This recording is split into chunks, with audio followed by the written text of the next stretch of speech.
It's so good to speak to you all. I know it's been a long minute since we had a session and since I recorded Miss J's It's About Time podcast, but I think now the time is right. And as I've always said, I'm always waiting for that sort of deep conviction or a topic that I really want to talk about. I think I finally have it. It's something I've been toying about with for the last couple of months, maybe even up to a year. And that to talk about something that, especially for the women, something that we will inevitably go through or we are already going through depending on our age. And that is perimenopause, right? And it's also very interesting because a number of times I've had conversations with men and they're like, yeah, but it's menopause, right? Like, what's perimenopause? So I think this may be useful also for men as well, just to understand the dynamics of perimenopause. But I really, really want to speak to my fellow women, especially those of us who are in that age group where we are inevitably going to be transitioning into menopause. Now, for context, context is always a big thing for me. For context, I think our generation is a generation that has really demystified the whole menopausal experience. Well, not menopause itself, but we will demystify menopause. But we have demystified menstruation.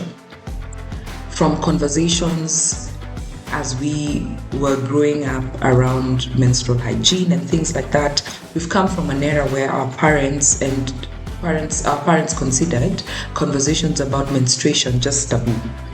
But I think as we have grown up, and if you're in my age group, you will understand what I mean.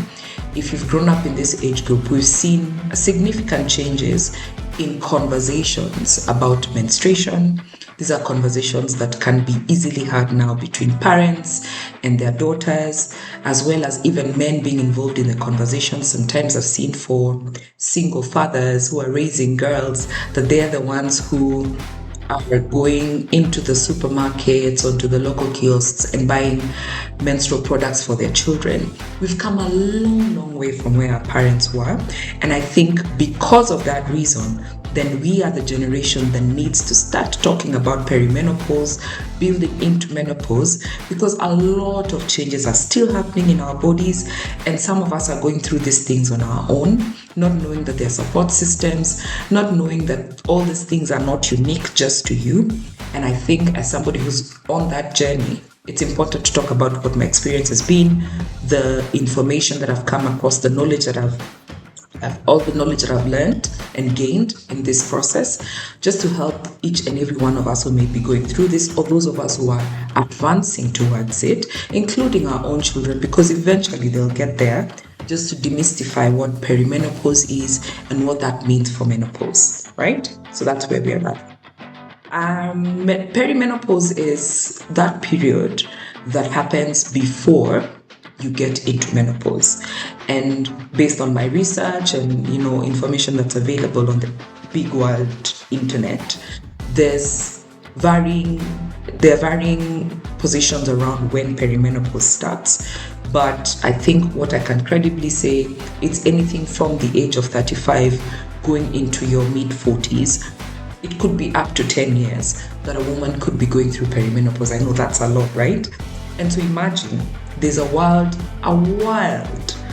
of symptoms. Sometimes there are some websites that say there are up to 100 different symptoms of perimenopause. So can you imagine feeling one way today, feeling another way tomorrow, feeling something completely different in 6 months to a year?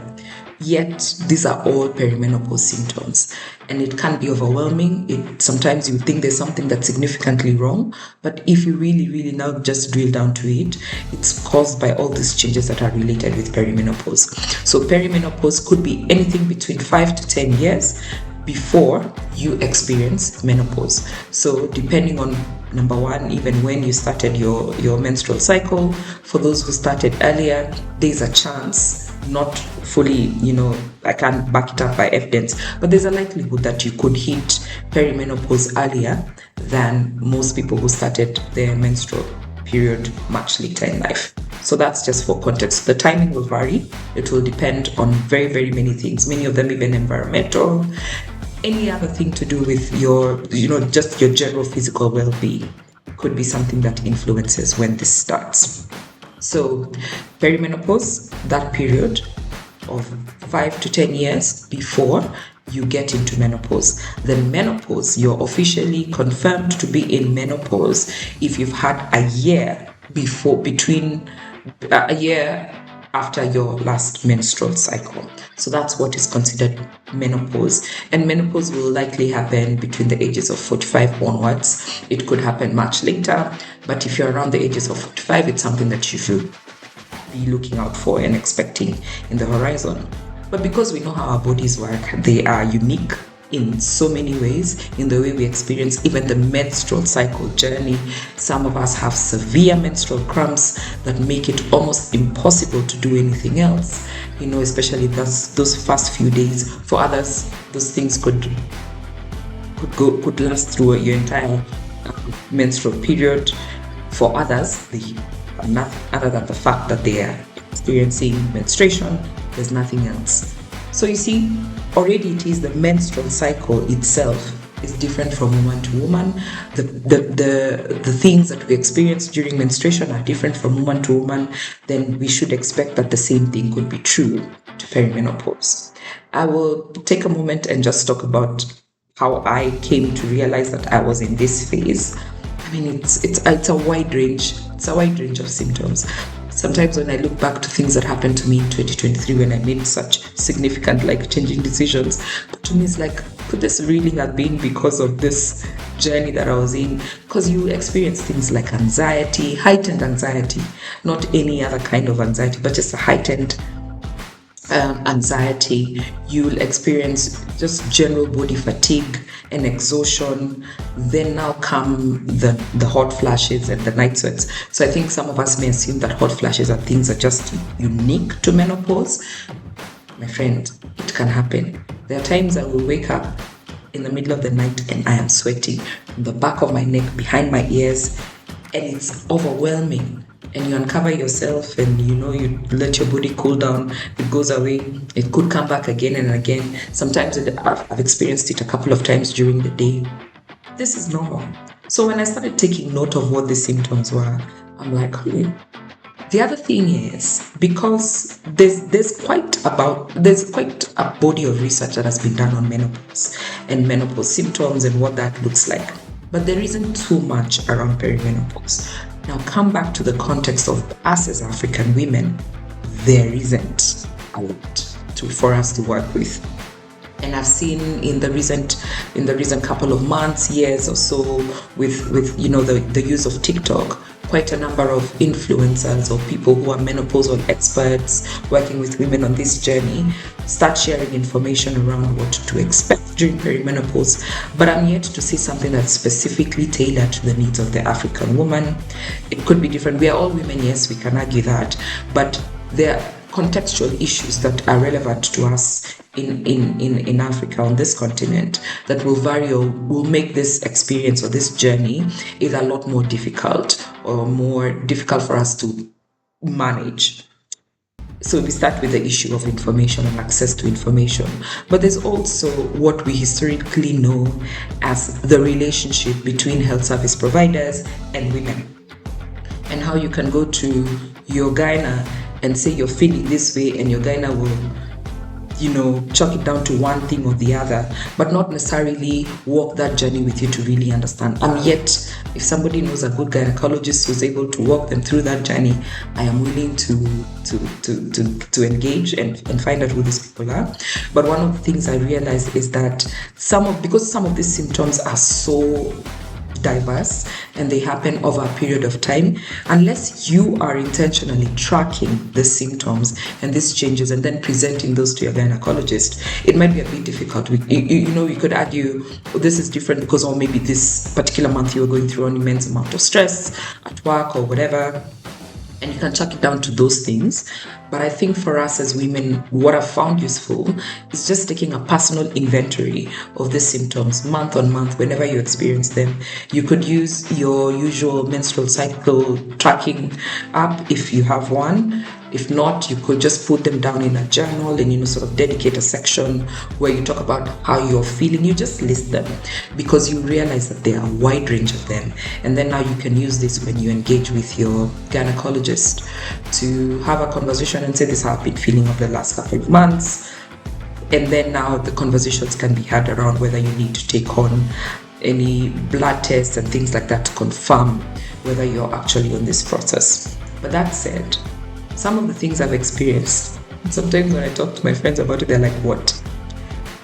For a couple of months, I had skin changes. Now with the reducing levels of estrogen in the body, you realize, number one, ultimately estrogen reduction then will cause you to lose elasticity and things like that for the skin. But one of the things I realized that I was feeling was I would get this very subliminal sort of irritation. It's not enough to cause an itch underneath my skin. And I would feel it for a couple of seconds, and the next thing I know, when you look, there's a rash on the skin. Sometimes there are bumps, like welts, like somebody has whipped you with something like that. And then in a couple of minutes, as quickly as they come, they're gone. At the point at which they show up on the surface, I would tend to feel the itch. Maybe I'll put just a picture of what this looks like here in this video. I'll put it up. But yeah, as quickly as it comes, it goes away. So sometimes it could be on my arms. Mostly it was actually on my arms or on my thighs. Rarely on any other part of my body. And then as quickly as they come, they go away. So this happened for a while. I actually thought I was having an allergic reaction to something. So I started taking antihistamines. It would go away for a couple of days and then it would come back again. I did so many things.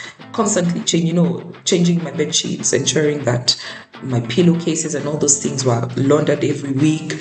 I did so many things. I got eczema cream or some ointment to ease the irritation, but it alleviated the symptoms in that moment, but they kept recurring. So that was, I think, for me, one of the biggest things that I was like, wait, hold up. And when I started reading up about these things, I'm like, this is actually one of the symptoms of perimenopause, because now your skin is changing as well. So sometimes the slightest change I even stopped using, what is it called?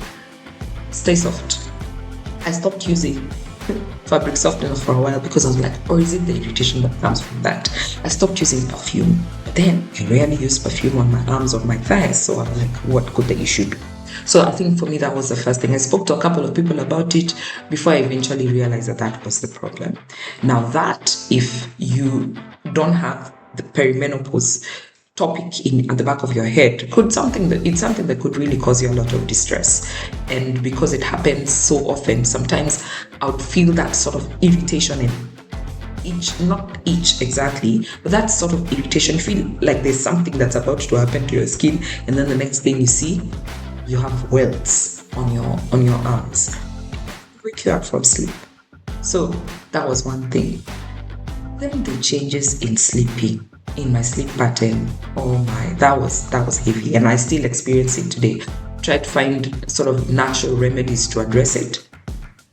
The occasional glass of wine, but also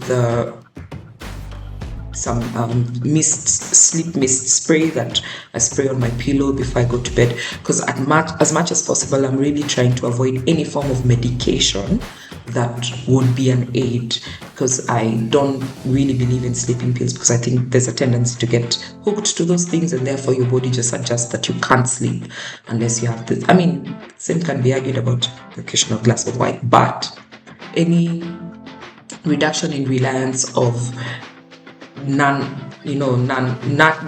natural remedies, I think I'm really been trying to stay away from those. I'm really trying to do herbal remedies or things like that can really help with addressing some of these challenges.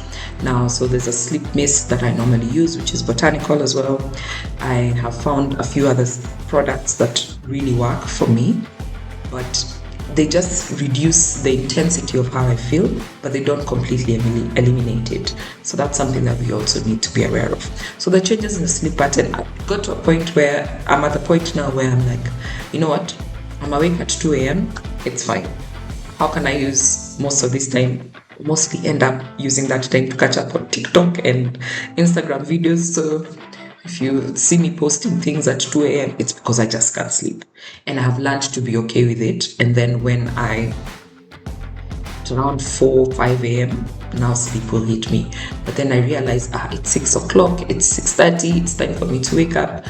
Because the other thing that I have found useful is that I have adopted the habit of taking walks every morning, at least for 45 minutes to an hour every morning. That really helps with either, processing, clearing your head, but just that physical activity at the start of the day has really, really been useful in sort of helping my body adjust. And I have come to really, really enjoy my walks. In the last couple of weeks when it's been raining in the mornings, I'm just like, come on, I really need to walk.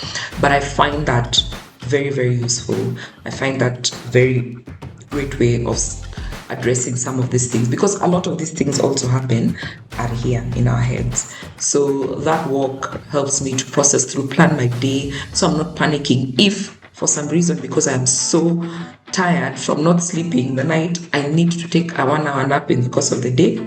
I'm like, my day is planned out. So in response to that sort of change in my sleep pattern, I've also allowed myself to take a nap during the day when I'm feeling I can't, and then I'll pick up with my work. That has helped for me. It could be different for people, but I'm also thankful that I have, because I work from home, then I can, very easily go to sleep, take a 30-minute nap.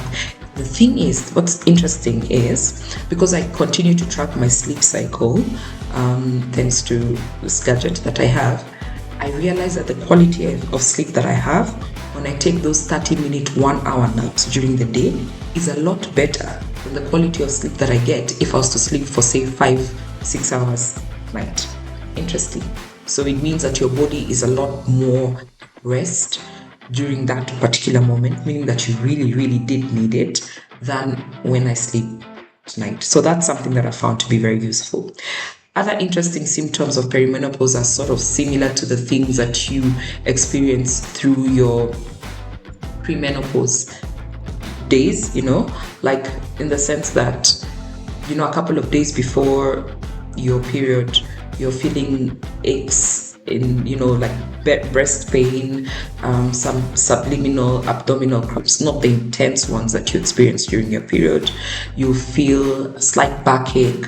I no longer have headaches, which is interesting, which I also, I think, significantly attribute to the fact that I'm walking, because that was also linked to sort of elevated blood pressure levels. So I no longer experience the headaches, but they were there. They were quite intense, almost on a daily basis. Sometimes the kind of headache that would wake you up from sleep. Those I don't experience anymore. But so that consistent change, even when it's off cycle, you still experience sort of breast pain and the backache. Yeah, that could be a sign of perimenopause. Another thing is a fluctuating cycle. I've experienced a regular cycle for many years. I could tell that exactly day 28, my period will start. It will last for 5-6 days. And then, the cycle continues over a 28-day period. Then things start changing. 2 months without a period. When it does come, it's very light on some days. Last 2 days, it's done. Then in another month, it will be extremely heavy. And then it could last, I think there's one time, 10 days or so, then nothing, So they'll especially if you're somebody who's had a consistently regular period and with symptoms that are in terms of, first couple of days will be heavy, then it gets lighter as it tapers down. And it starts changing and you're like, what is happening to my body? Perimenopause. Those are some of the other symptoms.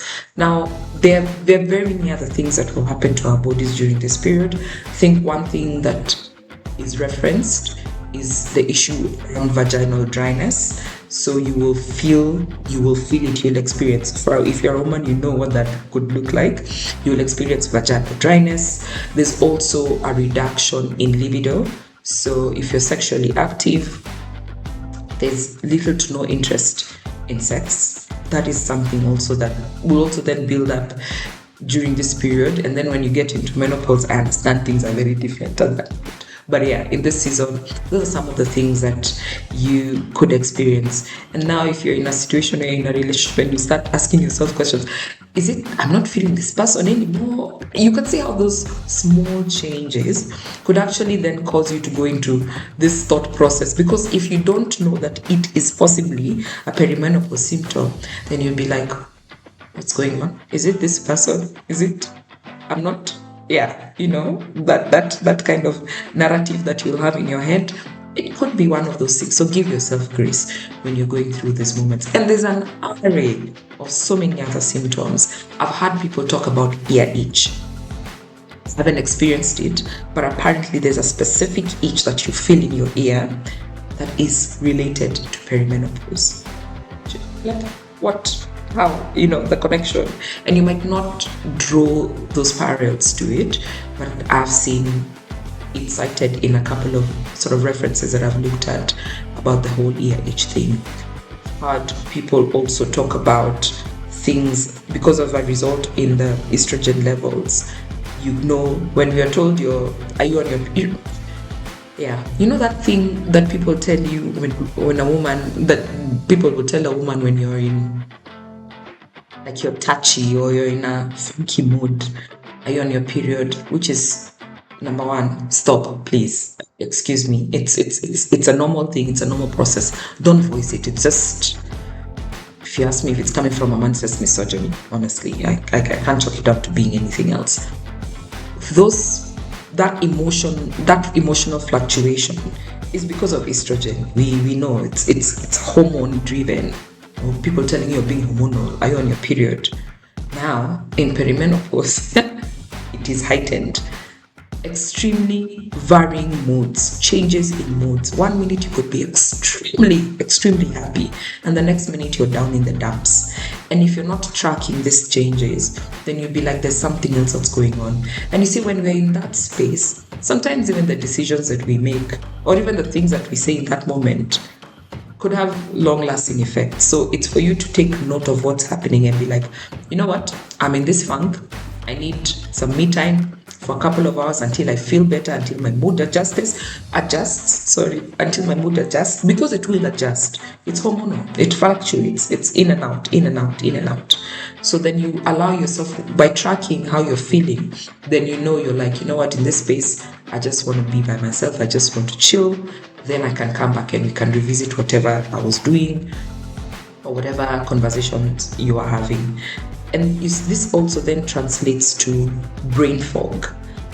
If you had COVID, if you went through COVID and you were fortunate to get through it, you will know that during COVID, many people just say their brains, you are just slow, you're just ditzy, like you can't process things that would have taken you 2 minutes to do, now take longer. I experienced quite a lot of brain fog, and sometimes I do. And when I realize what's happening, because for me a lot of my work is about writing, and I write a lot and I read lots of information and then synthesize it into something succinct and things like that. There are days when I find myself reading one page, something that would very quickly take me 2 to 3 minutes to scan and understand. 1 hour later, I'm still reading one page and I'm like, no, there's a problem. So then I distract myself. I'll get up, I'll walk, I'll go grab something to eat, I'll go to the kitchen and wash dishes, because for me, it just helps me recharge. Just do something to allow me to clear that sort of fogginess in my brain and then come back feeling a lot better and get stuff done. Brain fog. Now, brain fog will affect your productivity. It will affect your outputs. So if you're still not also carefully monitoring these things, then you could chuck it down to being something else. Oh, I hate my job. It's no longer interesting. But it could be so many things, depending on how you process information. Those are just 10, 12 symptoms? But there's an array of them. There's like 100 I've seen on one site listed. Over 100 symptoms. Some of them very minor. But guess what? We're going through this at this moment in time. And unless now we're intentional about noting down how we're feeling and when we're feeling it, we could blame it onto so many other things. I think there are support structures. There are even policies around interventions for menopausal women, but there's very little, if anything, for perimenopause, because this period hasn't been studied enough, especially not in our context, for us to really understand what is happening. And now remember, I said anything between 5 to 10 years. Imagine 5 to 10 years of feeling any of those things I've just mentioned consistently over time. It can be quite overwhelming. And then now let's talk about what that emotional toll is on us. And those people around us will be like, yo, what's happening? There's also some memory loss. Kidogo like this. You could be about to say something and you're like, and you're looking for the word, and you know it. You're looking for the word. You're like, what's that word? What's that word? That happens a lot. I think my daughter has seen it happen so many times. She's like, is that what you mean? I'm like, yeah, that's what I meant. Since I know. We're getting towards that stage in our life where we are naturally growing older and our bodies are going through natural reproductive changes, which we expect. So I think my message is that we need to give ourselves grace. We need to be active advocates for our own health by, number one, noting down how you're feeling, your symptoms. You could do it week on week, month on month, just take that, take note of what it is. So by the time you're meeting your gynecologist, if it's every month or it's every quarter, depending on how frequently you go, you're having these conversations. There are ways in which you could test. There are blood tests that can be done to confirm. There's something called the FSH test, which is a blood test that tests the level of FSH, which is follicle stimulating hormone, in your blood. When you're in menopause, FSH levels will be quite high. The thing about FSH, it's not necessarily the most accurate tool for testing, confirming whether you're in perimenopause. That's why tracking your symptoms becomes important. But in perimenopause, FSH levels will fluctuate as well. But consistently, the one thing that will not change is that you will see lowering levels of estrogen. That is going to happen. But if you really want to confirm menopause, is that you'll have very significantly high levels of FSH. So those are conversations also to be having with your gynecologist, and that will help make the journey easier. You're the one who's feeling it. The day you go up to your gyna, you may not be feeling any of these things, but you've been taking stock or an inventory of how you're feeling. Then it's a conversation that can be had at that point. So I did this because I really just want to encourage my fellow women, especially those in my age range who are going through these things, my friends. We have these conversations socially, but I've felt the conviction to really share this and sort of demystify it. We were the generation that demystified menstruation. Now you have menstrual hygiene policies in schools, you have all these initiatives about free sanitary towels. It came from that place of demystifying conversations about menstruation. But now remember, this, us, number one, being that generation, but also the children that we are raising are eventually going to get into this space. So we should then be paving the way to make these conversations acceptable, because I know there's a lot of stigma that still comes with the fact that a woman is heading towards menopause, because it means you're no longer in your reproductive years, you can no longer have children, and because unfortunately we still attach significant value to the African woman, to her ability to have children, then that will always be a problem. If you're vocal about the fact that you're going through this journey, then I'm like, no, done, kazi yake imeisha. But no, kazi yetu haijaisha. There's so much value, and I can't even wait to get into that space, because there's so many things I won't have to worry about that will help me focus on other things. But we really need to continue to demystify and destigmatize all these conversations. We've done it with menstruation, with the cycle for young girls and young women. Now for us who are growing older, we need to make these conversations about perimenopause and menopause acceptable conversations that are part and parcel of our journey as women. And for our allies, our male supporters, understand some of these symptoms. It's important, because you could be seeing your wife, your girlfriend going through these motions, and for you, you're like, and then you see those insensitive comments. Learning and understanding how they're feeling and why they're feeling the way they're feeling is also useful. So you could also be that person who then reminds her, you're like, yeah, today you did this or you felt this way, in case she's forgotten a symptom or something that she felt during the day. That's how you can show support. And then For those who want to access hormonal therapy, that's something that's also available, which you can discuss with your gynecologist. There's hormone replacement therapy for things like estrogen. I have chosen to just use organic products. A number of organic products are found. There's this particular one that I found on my dawa. It's called the Female Endocrine Support. It's purely herbal, and it has some capsules that are veg capsules that you take one a day. It really goes a long way. The brand is Now. It's called Menopause Support. So I'm working towards that journey, right? It works in the same way for this period of perimenopause, but it's also something that will be useful. So there are things like this, and the pillow mist, and those herbal extracts. If you can find herbal products that help with sleep, I think that's also useful. Magnesium has been cited to be also a big thing that you could use for helping you, the supplement that is, right, to help with sleeping patterns and things like that. There are very many ways in which we can sort of make this journey a lot more bearable, but do not feel like you're doing this alone. Many of us are walking this journey. We just need to support each other and build a network that allows us to have these conversations candidly, that also allows us to support each other and give insights where possible. But I must say, there is so much information now that's available on different social media platforms, even websites, people who do blogs and things like that. Verify some of this information. Find the thing that works for you. Not everything is going to be applicable.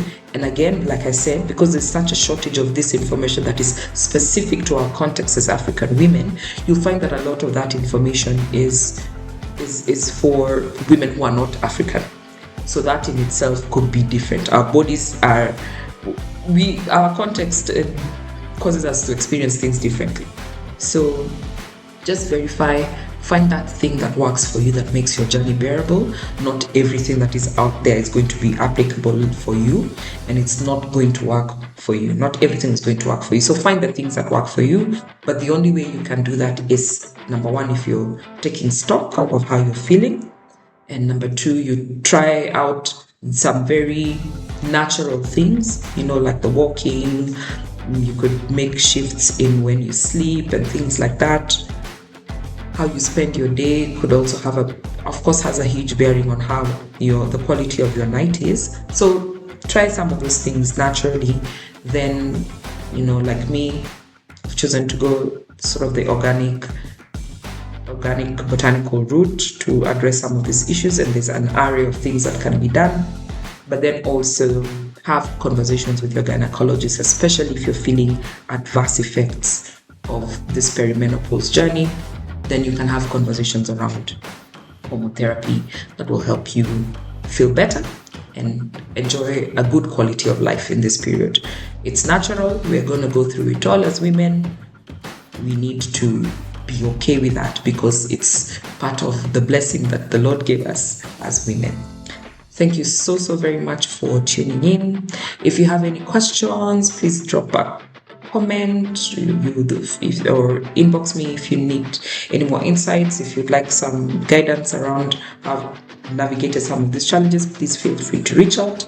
But thank you all so very much, and hopefully see you soon on the next topic. Ciao. Take care.